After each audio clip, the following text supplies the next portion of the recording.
All right, Shalom. I want to give all praises, honor, and glory to Yahweh, by Hashem, Yahweh Shai, by Hashem, Krakadosh. Say double honor to the apostles and the elders, a great millstone, teaching his word in truth and sincerity for ruling well. And salutations to my fellow Akim across the four corners of the globe, preaching and prophesying in the name of Yahweh, by Hashem, Yahweh Shai. And it's the brother Gabar Yahweh from GMS Hawaii, coming to you with another lesson. This lesson is inspired by this video that you're about to see in front of you. It's entitled Where Current Black Culture Really Comes From. And it was posted by Bishop Kabrab from the main camp. His page, please subscribe. His page is GMS Cancel Culture. All right. And subscribe and be edified by all his videos, man. You know, they all short, straight to the point, but they highly edifying. And so I was watching his page, a couple days ago, and this video was posted to his page, and it basically, when you watch it, we're going to go through it and bring out some scriptures, but when you watch it, you're going to notice that in the beginning it's blurred for a reason. The reason why it looks blurred right here, because it gives a description of a people, and today in 2022, that description, it fits the so-called Negro, Latino, and Native American, but chiefly the so-called Negro here in America, when in reality, these behaviors, they come from a base man. You know, they come from Esau, Edom. All right. His ways are truly the basis of ways, man. Real quick, this is Sirach. I didn't have this posted, but this is the book of Sirach, chapter 10, verse 1. It says, a wise judge will instruct his people, and the government of a prudent man is well ordered, right? And this place is not well ordered. It's not well ordered in righteousness. A prudent man, his government will be in righteousness, man. Okay, so that shows you that one, that Esau is not a wise judge.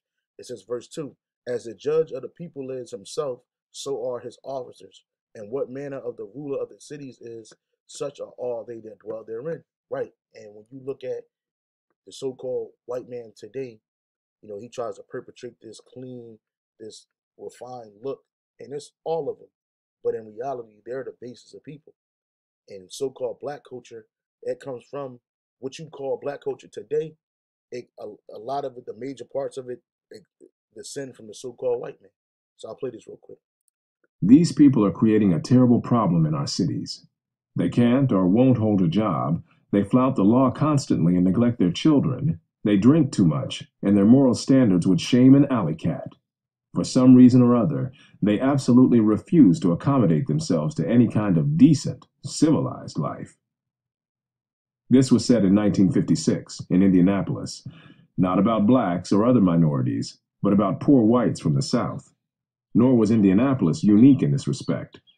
A 1951 survey in Detroit found that white Southerners living there were considered undesirable by 21% of those surveyed, compared to 13% who ranked blacks the same way.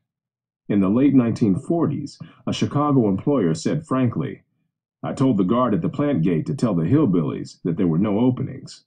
Yeah, so, you know, these devils, you know, through their so-called whiteness, they've been able to, you know, basically gel themselves into the rest of society and try to act like they're the upstandings. And you still see signs of that.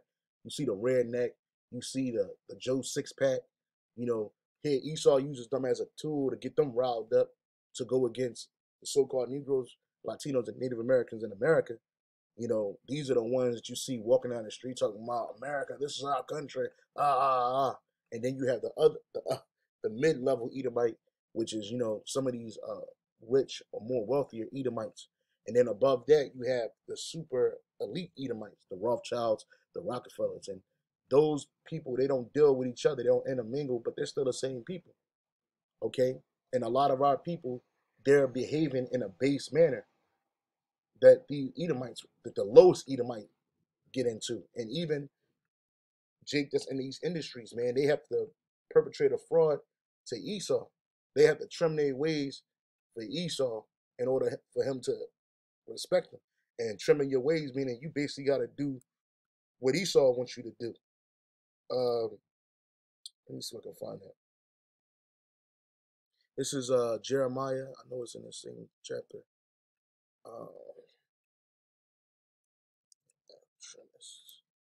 Yep, this is Jeremiah 2 and 33. It says, It says, why trimmest thou thy way to seek love? Therefore hast thou also taught the wicked ones thy ways. Right. And the wicked ones, you Edomites, man.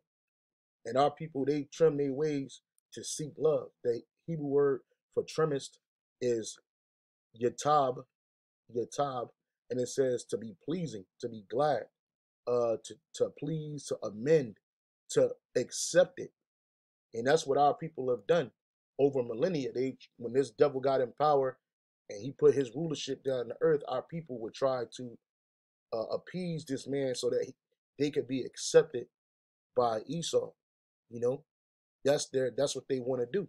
And so what ended up happening? You end up picking up this man's ways and end up corrupting yourselves, man. You know, as you see this video go along, you're going to see that Jake basically picked up these ways, and they were taught to our people. This is the reason why you had the destruction of the so-called African American family in America. You know, they didn't do that to the Northern Kingdom. They didn't do that to the Latino, and well, you see a lot of that on the Native American through alcoholism. Shit, both of their parents are out the house. You have the generations, like the grandparents raising the children basically on reservations, man. And these are ways that our people have brought, they took into from Esau, man. Esau is a real lazy one. Esau is a real degenerate. And our people have picked these ways up. And these Edomites, they get to flourish in this world and they get to do, whatever they want to do and act like they're a clean people, but they're really the dirt bags of the world, man. When poor whites from the South moved into northern cities to work in war plants during the Second World War, occasionally a white Southerner would find that a flat or a furnished room had just been rented when the landlord heard his Southern accent. More is involved here than a mere parallel between blacks and Southern whites. What is involved is a common subculture that goes back for centuries, which has encompassed everything from ways of talking to attitudes toward education, violence, and sex, and which originated not in the South, but in those parts of the British Isles from which white Southerners came. That culture long ago died out where it originated in Britain, while surviving in the American South. Then it largely died out among both white and black Southerners, while still surviving today in the poorest and worst of the urban black ghettos. Yeah, because our people pick these ways up. This is Proverbs 12 and 26. The righteous is more excellent than his neighbor, but the way of the wicked seduceth them. And our people have been wholly seduced by the ways of the wicked. So that this subculture, because that's exactly what the ghetto is. It's a subculture within a culture. It's a subculture of black culture. And black means nothing but death. Black is not associated with anything good. Black is not associated with anything useful. Not in this world. Jacob be like, well, all colors come from black. You wouldn't know that unless the Edomite told you that. And then what comes with black behavior? It's a whole bunch of degenerate behavior, which Jakes picked that up for Esau because prior to this, Jake, we were in physical captivity here. So you didn't have time to be on the corner with your air guns, with your finger guns, and real weapons, your gangs. You didn't have time for that. Okay? And a lot of this behavior is set up so that Jake could not wake up, keep Jake in the lowest basis mindset, and he will never rise. That's the mentality of an Edomite. All right. So again, it says the righteous is more excellent than his neighbor, but the way of the wicked seduces them. Right? They're different ideologies. They're all of this shit. When you got Jake talking in African shit, guess what? All of that was taught to you by Edomites. All of that back to Africa, the African culture movement that happened here in America was taught to you by two Edomites, two small hats. I know one dude name was France Boaz, and I forget the other man's name, but they the ones that gave you so-called African culture, which was nothing, because in reality we're the Israelites, we're the noble people, we're the noble vine that the Lord created. But our people would rather be a degenerate plant than a noble vine. This is Jeremiah 2 and 21. Yet I planted thee a noble vine, wholly a right seed. How then art thou turned into a degenerate plant of a strange vine unto me? For though thou wash thee with nitrate and take thee much soap, yet thine iniquity is marked before me, saith the Lord Yahweh Bashem Shai. So what makes us dirty in the eyes of the Most High is our sins and our iniquities. And you can wash up with soap, you can clean your physical flesh, but nonetheless, you're still filthy in the eyes of the Lord when you're in a degenerate state. And again, this degenerate state, this so-called black culture, it really comes from Edomite culture. This black culture comes from an Edomite mindset, you know. It is not uncommon for a culture to survive longer where it is transplanted and to retain characteristics lost in its place of origin. The French spoken in Quebec and Yeah, like our people had hints of their Israelite past when they came to America. Our people had Israelite language. Shit, one of the first black churches to be created, I think it's in South Carolina, somewhere in the South. It on the benches it has Assyrian Hebrew writing, man, that the slaves wrote on the side of the benches inside the church. All right, the Native American tribes here in the North America, they had signs and hints of their Israelite past in their writings, in their language. Shit, even when they were calling on the name of the Most High, Yahweh Shai, they were calling on the name of the Lord. What were they doing? They were using their Hebrew tongue, you know. But over time, our people accepted the way of the wicked, and through oppression, through forced migration, through servitude, through acceptance of the ways of Esau, our people got further and further away from our power, and that was done on purpose by the Edomite. Spanish spoken in Mexico contain words and phrases that have long since become archaic in France and Spain. Regional German dialects persisted among Germans living in the United States after those dialects had begun to die out in Germany itself. A scholar specializing in the history of the South has likewise noted among white Southerners archaic word forms, while another scholar has pointed out the continued use in that region of terms that were familiar at the time of the first Queen Elizabeth. Which Queen Elizabeth was a black woman. She was not a so-called white woman. All right. The card game whist is today played almost exclusively by blacks, especially whites. The evolution of this game is indicative of a much broader pattern of cultural evolution in much more weighty things. Southern whites not only spoke the English language in very different ways from whites in other regions. Their churches, their roads, their homes, their music, their education, their food, and their sex lives were all sharply different from those of other whites. Yeah, because also too, you can't forget that they showed a map earlier in this where the vast majority of Southern whites came from, and a lot of them came from Ireland, Scotland. Okay, and a lot of these were Israelites, man. A lot of those people that call themselves white today, they actually go back to us.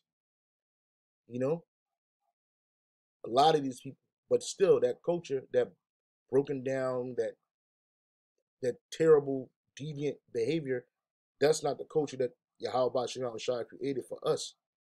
You know, and you had Edomites writing books on so-called degenerate Edomites behavior. All right. Food, and their sex lives were all sharply different from those of other whites. The history of this redneck or cracker culture is more than a curiosity. It has contemporary significance because of its influence on the economic and social evolution of vast numbers of people, millions of blacks and whites, and its continuing influence on the lives and deaths of a residual population in America's black ghettos, which has still not completely escaped from that culture. Yeah, so it shows you that hood, that ghetto mentality, that degenerate behavior is Edomite's behavior. You know.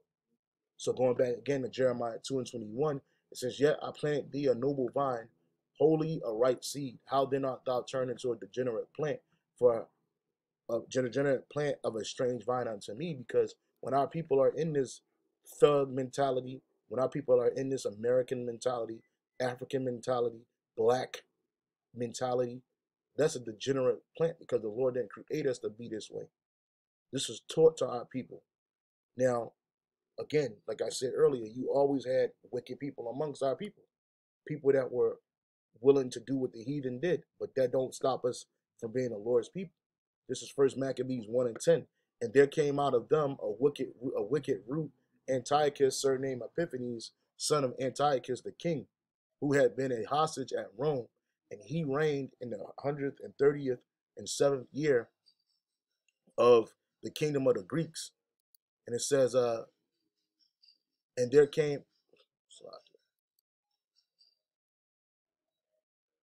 right, and it says, in those days went there out of Israel wicked men who persuaded many, saying, let us go and make a covenant with the heathen that are round about us. For since we departed from them, we have had much sorrow, right? Because whenever we rejoin our nationality, whenever we go back to our power and worship Yahweh Shem Shai, our people they wouldn't get those benefits that you would get when you were dealing with the heathen, when you were trying to be like a heathen. You see, Esau, like even now, like Esau, he didn't care when we were calling ourselves Africans or Latinos or even Native Americans. He didn't care about none of that. If we were talking this back to Africa shit, guess what? He'd be cool with that. But then as soon as we return back to Yahweh Shem Shai and start worshiping him the way that he's supposed to be worshipped through following his commandments and statutes that he gave us, calling on his true name, Yahweh Shem Shai, now we get much sorrow. You got people like Vocab Malone coming up against us. Okay, see that you get those benefits from being a heathen or acting like a heathen, and that's what these wicked men amongst our people they will persuade these so-called leaders, these fake leaders like Al Sharpton, Jesse Jackass, Jesse Jackson. Okay, Martin Luther King, Michael King, and Jesse Smith, because that's their real names. They'll persuade our people to make a covenant with the heathen, man. And you got people like that in the music industry, the athletic industry, the movie industry. These are your leaders. These people, these worst people of our people, the worst of the worst of our people, are the leaders of our people. I saw a Jake. He was talking about Al Sharpton. He called him an ambulance chaser. Because he basically said that this guy is a dirtbag. He's a piece of crap. How he basically uses Jake, he didn't say Jake, but like so-called black causes or black grief to gain a high seat in society. And you see him now; he's all over TV. Whenever a big issue with a so-called Negro happens in America, who's the first person you see up there? His ass, walking and shit, not giving a fuck, but using these situations to manipulate his pockets. To what? To follow the heathen. And that's what you have amongst our people. That's what you got in the hood. And really, it's just a bunch of wayward children. Children left up to their own devices, which ultimately they're going to be destroyed in that. At least they repent. Because the Lord didn't create this for us. Black culture is not Israelite culture. Latin culture is not Israelite culture. Native American culture is not Israelite culture. Indian culture. Come on, bro. Those are words given to us, names given us. Black, Hispanic, Puerto Rican. These are names given to us by our oppressors, man. Jeremiah 5:26. For among my people are found wicked men. They lay wait as he that setteth snares. They set a trap. They catch men. As a cage is full of birds, so are their houses full of deceit. Therefore they are become great and waxen rich. And that's the wicked men of our people. They put these people on a high pedestal like Jay-Z. This nigga was a known drug dealer, a murderer, a liar, a thief, you know. But he gets to rechange. He gets to change his life, and now he's a touted and lauded businessman, you know. But how did he get his business? He had to do a lot of dirt. That nigga ain't righteous. It says, they are waxing fat, they shine. Yeah, they overpass the deeds of the wicked. They judge not the cause of the fatherless, yet they prosper, and the right of the needy Do they not judge? Right. So when something really happens with the poor of our people, you don't see the rich of our people swooping in trying to really make a difference. And I don't care if they say Jay-Z bailed out a couple people out of prison or out of jail or whatever. Nah, man, our people got face more problems than that. And it's not just on Jay-Z. You got Michael Jordan. I'm speaking of the so-called billionaires of our people. Robert Smith, Oprah Winfrey, uh, Bill Cosby, people like that, Rihanna, Kanye West. These people that you would think that they would judge the cause of the fatherless, but yet they don't. They ignore it and they prosper. You see, because Esau don't want a community, a so-called community of self-sufficient Israelites, man. And you got Jake that's in the truth that's called themselves, we're gonna buy land in America and we're gonna be self-sufficient. No, you're not. Because you're gonna have spies amongst you, you're gonna have detractors amongst you, and on top of that, that ain't the spirit that the Lord gave us to have down here, because this place is not our rest. But even still, Esau is wholly against that. He's wholly against of a self-sufficient, self-reliant nation of so-called Black, Latino, and Native American people, because this is his kingdom, and two kingdoms can't exist together.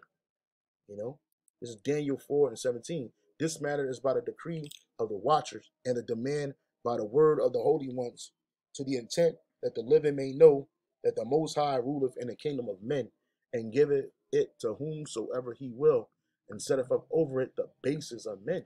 So when you see these Edomites, you know, these are the bases of men right here. Let me play this real quick. His travels through the antebellum South, America. And Frederick Law Olmsted did the same later in his books about his travels through the antebellum South, notably Cotton Kingdom. The cultural values and social patterns prevalent among Southern whites included an aversion to work, proneness to violence, neglect of education, sexual promiscuity, improvidence, drunkenness, lack of entrepreneur. And that's what you have amongst Jake. But that's by design. This black culture that our people have wholly accepted is by design. You know, and that's all of these Edomites. These are all base men. You can see these men. They say, the Southern whites, the poor whites. No, no, no. All you Edomites are like this. All you Edomites are the basis of men. Worship, reckless searches for excitement, lively music and dance, and a style of religious oratory marked by strident rhetoric, unbridled emotions, and flamboyant imagery.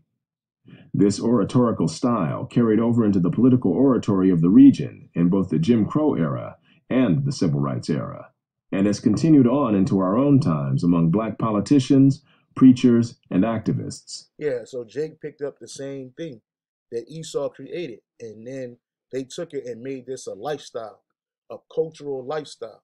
While Esau gets to shed it, and he gets to melt into the population and act like, they're higher mightier than you are. You know, they give you these false pastors, they give you these thugs, they give you these unruly individuals that they prop up, wicked people of our people that they prop up, and our people accept it, and that's why they give you leaders, because our people always look for leadership in some capacity, something to follow after. They're sheep, so they follow whatever is on their spirit to follow, man. And this, so in reality, black culture is really white culture, man. Edomite culture. Black culture equals Edomite culture. It is not Israelite culture. Okay. And what is black culture in totality? Degenerism, if that's a word. That's a word. Degenerate or degeneration. It's just the state or process of becoming degenerate, a decline, deterioration. Because again, we are supposed to be a noble people, not a degenerate people. And we learn this degeneration through Esau and through these other nations, man. But mainly Edomites. The same thing that was said about the Edomites of the South is being said about the so-called Negro worldwide. And it's not true. But it is true. Meaning it's not true for the remnant. The remnant gonna go back and seek the face of Yahweh Shem Shai. But for 2/3, this 2/3 behavior is Edomite behavior, man. You know, and it's by design. And even the lowest Edomite will look at the highest Jake and call you a nigga and bring you down to his level, no matter how much money you got. Because according to them, their so-called whiteness, which they're not white, but their so-called whiteness grants them privilege that you could never receive with money or gain of prosperity or fame. You know? And so that one says Shalom, on to the next.